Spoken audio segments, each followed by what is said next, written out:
नमस्कार दोस्तों, मेरा नाम है सतीश कुमार। आज मैं आपको पढ़ाने आया हूं सस्य विज्ञान। सस्य विज्ञान एक ऐसा सब्जेक्ट है जो हमारे कंपटीशन जो एग्जाम होते हैं, किसी एग्जाम की तैयारी करते हैं, उसमें बहुत सारे प्रश्न सस्य विज्ञान से पूछे जाते हैं। उस स्थिति में सस्य विज्ञान पढ़ना बेहद जरूरी हो जाता है। आज हम बात करेंगे सस्य विज्ञान के परिचय के बारे में। उसी के साथ में चलते हैं। सस्य विज्ञान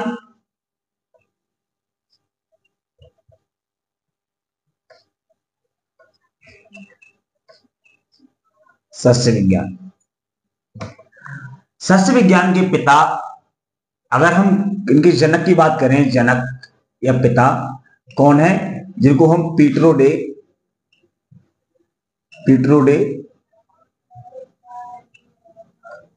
क्रेशनजी कहते हैं। ये सस्य विज्ञान के पिता कहलाते हैं। सस्य विज्ञान को अंग्रेजी में हम एग्रोनॉमी कहते हैं। एग्रोनॉमी जो शब्द है, एक ग्रीक भाषा से लिया गया शब्द है। ग्रीक भाषा का शब्द है, क्योंकि कई बार कई एग्जाम में पूछा जाता है कि एग्रोनॉमी किस भाषा का शब्द है, तो वो ग्रीक भाषा का शब्द है। अच्छा, नोट करने वाली बात यहां पे है, जो भी बच्चे देख रहे हैं वो नोट कर लें, जिन भी शब्दों के पीछे नॉमी या फिर लॉजी लगा होता है, वो ग्रीक भाषा के शब्द होते हैं, ग्रीक। और जिन शब्दों के पीछे कल्चर लगा होता है, वो लैटिन भाषा के शब्द होते हैं। एक बहुत बेसिक सी जानकारी है, लेकिन एग्जाम के पैटर्न से बहुत महत्वपूर्ण हो जाती है और इंपॉर्टेंट हो जाती है। कई बार कई सारे सब्जेक्टों के बारे में पूछ लिया जाता है कि जैसे हॉर्टिकल्चर किस भाषा का शब्द है, एग्रोनॉमी किस भाषा का शब्द है, एंटमोलॉजी पैथोलॉजी किस भाषा के शब्द हैं, तो हमें पता होना चाहिए कि ये इस भाषा के शब्द हैं। अब एग्रोनॉमी जो भी है, इसको अगर हम दो भागों में तोड़ें, एग्रोनॉमी को दो भागों में तोड़ने पर हमारे लिए दो शब्द मिलते हैं, एग्रो और नॉमी। एग्रो का मतलब होता है मृदा अर्थात भूमि,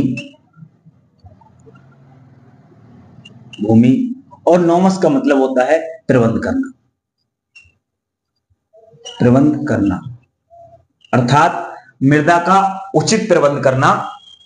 अब परिभाषा, अगर हम सस्य विज्ञान की परिभाषा की बात करें, तो सस्य विज्ञान की परिभाषा ये होगी कि मृदा का उचित प्रबंध करके फसलों को उगाने की क्रिया सस्य विज्ञान कहलाती है।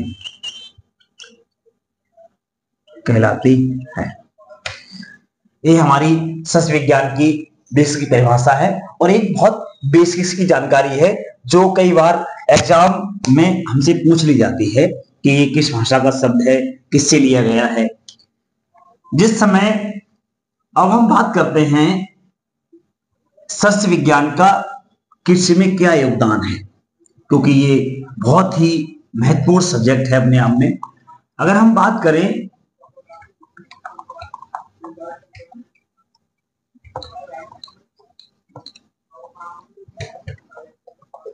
कि इसका कृषि में क्या योगदान है, तो वो ये होगा, सस्य विज्ञान का कृषि में योगदान सबसे पहले आएगा। जिस समय हमारा देश आजाद हुआ था, उस समय हमारे देश का उत्पादन बहुत ही कम था, अनाज की बहुत अधिक कमी हो गई थी, हमारे देश में लोग भूखे मरने लगे थे। उस समय हमारे हरित क्रांति के जो जनक कहे जाते हैं डॉक्टर स्वामीनाथन जी, उन्होंने क्या किया, हरित क्रांति ला करके अनाज उत्पादन में बढ़ावा दिया, जिससे सबसे पहला महत्वपूर्ण योगदान तो सस्य विज्ञान का यही रहा कि अनाज उत्पादन में सस्य विज्ञान का महत्वपूर्ण योगदान है। अनाज उत्पादन में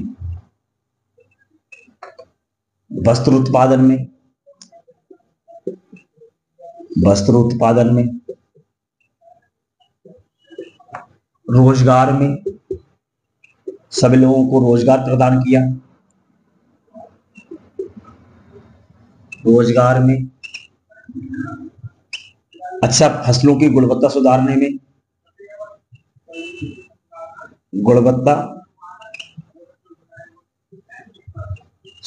में,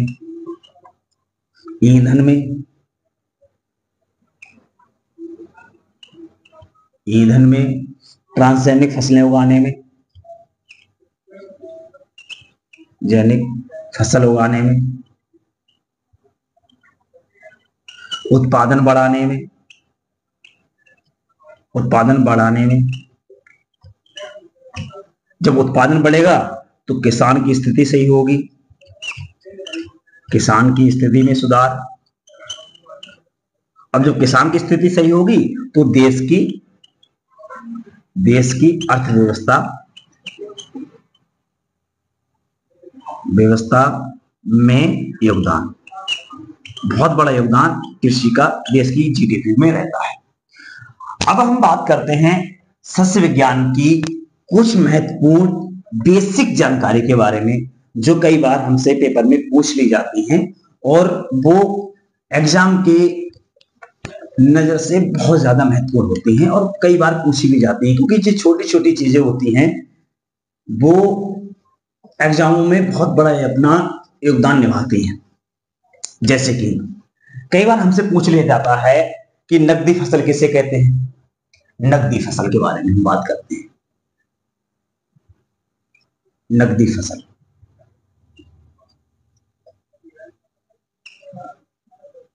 अब नकदी फसल क्या होती है?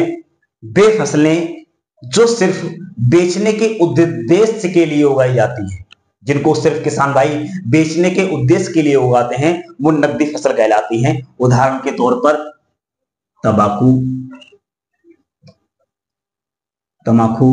गन्ना, कपास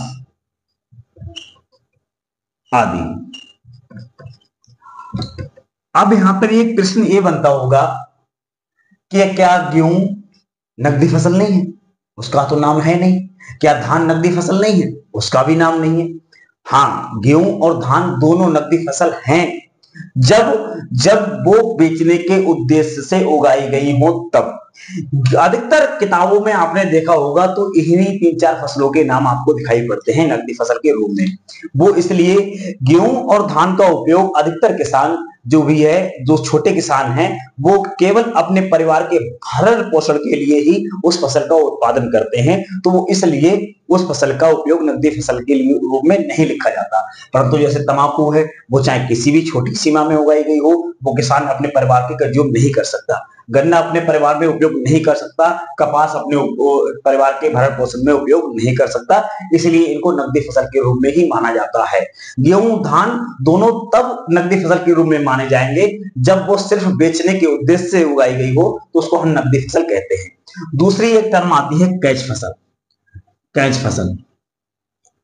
कैच फसल क्या होती है कि हम जाती हुई जलवायु को कैच करने की क्रिया कैच फसल कहलाती है। अब कैच करने की क्रिया कैसे?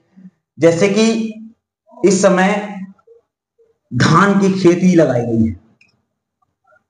अब धान के खेत अचानक से किसी रोग के कारण, कीट के आक्रमण के कारण या किसी अन्य कारण से धान की फसल अगर पूर्णतः नष्ट हो जाती है 1-1.5 महीने बाद, अब नष्ट हो जाती है। हम धान के बाद अगले सीजन पे हम गेहूं उगाने वाले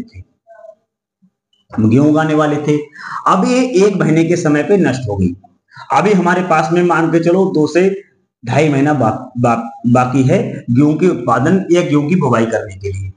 अगर हमारी फसल यहाँ पे ही नष्ट हो गई और हमारे पास समय बचा हुआ है, हम अब पूर्णतः धान की फसल नहीं लगा सकते, या तो खेत को खाली छोड़ दें। अगर हम खेत को खाली छोड़ेंगे तो धान की फसल का पहले ही किसान को एक हानि पहुंच चुकी है, लॉस हो चुका है, पूर्णतः उसकी फसल नष्ट हो चुकी है।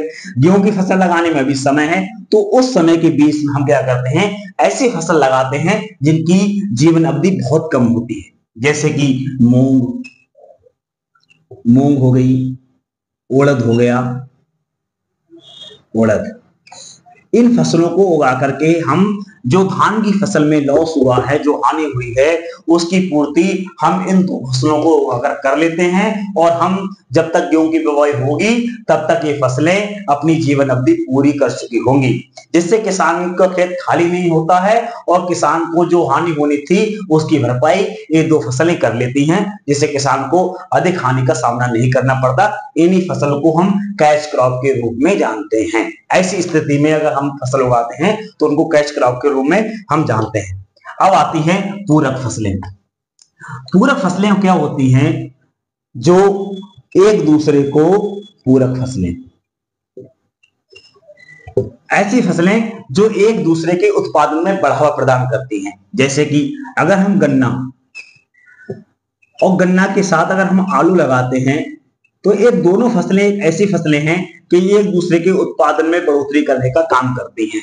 इनको हम पूरक फसलें कहते हैं, जो एक दूसरे के, अगर गन्ना का उत्पादन, आलू का उत्पादन और गन्ना का उत्पादन अगर अलग अलग करें तो कम निकलता है, लेकिन अगर हम गन्ना और आलू दोनों को मिक्स करके बोते हैं तो हमें देखने को मिलता है कि गन्ना के उत्पादन में भी बढ़ोतरी मिलती है और आलू के उत्पादन में भी हमको बढ़ोतरी देखने को मिलती है।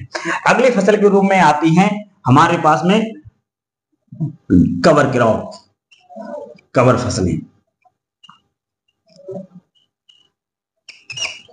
कवर फसलें उस स्थान पर उगाते हैं जैसे कि हमारे पास में ये भूमि है, ये मृदा, अगर छोटी सी हवा भी चलती है तो मृदा के छोटे छोटे कण यहाँ से उड़ करके दूसरे स्थान पे चले जाते हैं, यहाँ से उड़ करके दूसरे स्थान पे चले जाते हैं, जिससे किसान भाई को बहुत ज्यादा हानि का सामना करना पड़ता है। और किसानों के लिए, क्योंकि जो लगात लगी हुई होती है, जो फर्टिलाइजर डाले हुए होते हैं और जो उसकी मृदा उसने जैसे जो भी करके उपजाऊ बनाई, वो मृदा के कण एक दूसरे उठ करके यहाँ से अगले स्थान पे चले जाते हैं, जिससे किसान को बहुत सारी हानि का सामना करना पड़ता है। इससे बचने के लिए वैज्ञानिकों ने क्या तरीका निकाला कि ऐसी फसल उगा दो जिससे कि क्या होगा कि वो पूरी मृदा को कवर कर ले, पूरी मृदा को यहाँ पे कवर कर लिया। अब इससे क्या होगा कि जो मृदा के कण हैं वो एक स्थान से उठ करके दूसरे स्थान पर नहीं पहुंच पाएंगे। ऐसी फसलें कवर क्रॉप कहलाती हैं। यहाँ पे जैसे मूंगफली लगा सकते हैं। मूंगफली जो फैलने वाली मूंगफली होती है, मूंगफली वो क्या करती है, पूरी मृदा को कवर कर लेती है और हम वो यहाँ से दाने को उठ करके दूसरे स्थान पर नहीं जाने देती। अब यहाँ पे आती है कवर फसल के नीचे आती है मल्च फसलें। मल्च फसलें, मल्च फसलों की स्थिति भी बिल्कुल सेम होती है, बस इसका उपयोग इतना है, ये मृदा के कणों को उड़ने से या मृदा अपरदन को रोकने के लिए उगाई जाती हैं। और मल्च फसलें ऐसी फसलें होती हैं जो मृदा नमी को संरक्षित करने के लिए उगाई जाती हैं, मृदा नमी रोकने के लिए, मृदा नमी रोकने के लिए, रोकने के लिए या रोकने के उद्देश्य से अगर हम कोई फसल उगाते हैं तो वो मल्च फसलें कहलाती हैं। जैसे कि यहाँ पे हमारी मृदा है, मृदा सतह है, मृदा की सतह पे हम ऐसी फसलें उगा दें कि सूर्य का प्रकाश मृदा के जब कणों तक ना पहुंच पाए, जिससे क्या हो, मृदा के जो कण हैं वो उनमें उपस्थित पानी है वो बाष्पोत्सर्जन के रूप में ऊपर ना उड़े और मृदा की नमी सुरक्षित रह सके। ऐसी फसलें वहां पर हम उपयोग करते हैं जहां पे पानी की बेहद कमी होती है। लेकिन सवाल ये उठेगा, उस लोग पूछेंगे कि सर ऐसा कैसे हो सकता है, यहाँ पर जो पानी की बूंदें हैं वो क्या रहेगी, सर ये पौधे की पत्तियां हैं, इसके द्वारा बाष्पोत्सर्जन के रूप में ऊपर पानी तो उड़ जाएगा। बिल्कुल सच बात है, उड़ जाएगा, यहाँ से पानी तो ऊपर उड़ जाएगा। लेकिन एक इसमें उपयोग यह है कि आपने देखा होगा या आपने पढ़ा होगा कि जिस स्थान पर पानी की कमी होती है उस स्थान पर हम फसलों को उगाते हैं और फसलों के ऊपर हम एंटी ट्रांसपिरेशन का उपयोग करते हैं, जिससे कि वो छिड़काव करने से मृदा के ऊपर एक, मृदा के ऊपर नहीं, पौधे की पत्तियों के ऊपर एक परत जम जाती है और वो परत ऐसी जमती है कि मृदा की पत्तियों पे उपस्थित जो रंध्रावकाश होते हैं उनको बंद करने का काम करती है, और जिससे कि जब रंध्रावकाश बंद हो जाएंगे तो बाष्पोत्सर्जन के रूप में जो पानी की हानि होने वाली थी वो अब नहीं होगी। ऐसी फसलें